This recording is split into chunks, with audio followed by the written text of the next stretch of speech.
You know, the Aral Sea is a very straightforward and confusing map at the same time. The sea point, straightforward. It's all sniping. There's some, CQB stuff if you're around the ships, but it's all sniping. Pretty much anywhere from the, horseshoe over can snipe at it. The 8 points is, a confusing kind of mess, but it's straightforward. Go towards the 8 points. There's trees, there's a couple ships, there's buildings, whatever the case may be. Which I still don't understand how there's a church there, but whatever.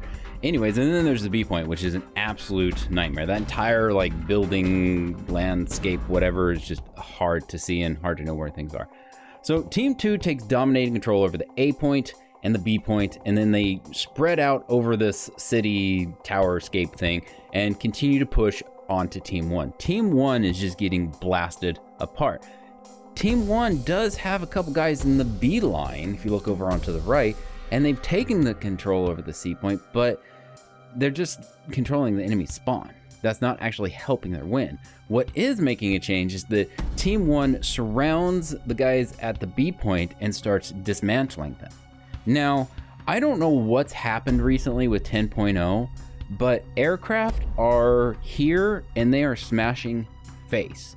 If you don't have an SPAA in your line, if you don't know how to use an SPAA at 10.0, you need to put one in. You need to learn how to use it because aircraft are here. I don't know what the change was that Gaijin did. I don't know if it's that they added more aircraft to the 10.0 area that we're playing in, whether it's plus or minus 1 VR, if they've changed SPAA so that there's less, or I don't know.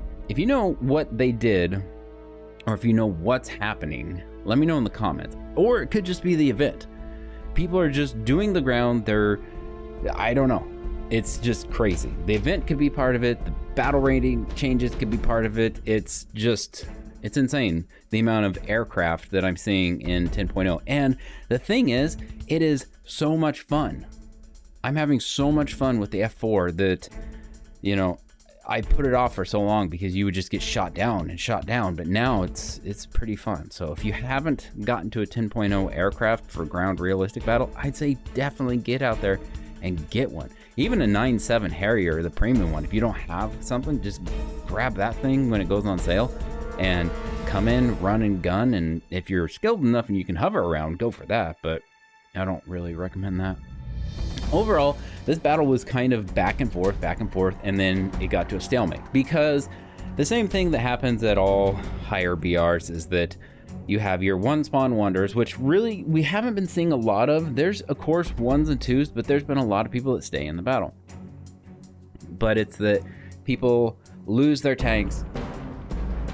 They, don't go for an aircraft, or I haven't even really seen that many drones, but they get their tank killed, and it's either they choose to go into a cheaper thing to try to go for a cap, or they go back for another. So they usually I'm seeing about 2 spawns and then people leave, which is better than a 1 spawn wonder.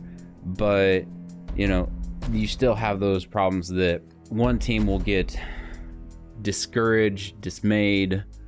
I'm trying to think of a different word there, but they'll get down and then they just stop spawning in. People notice, it's kind of like this domino effect.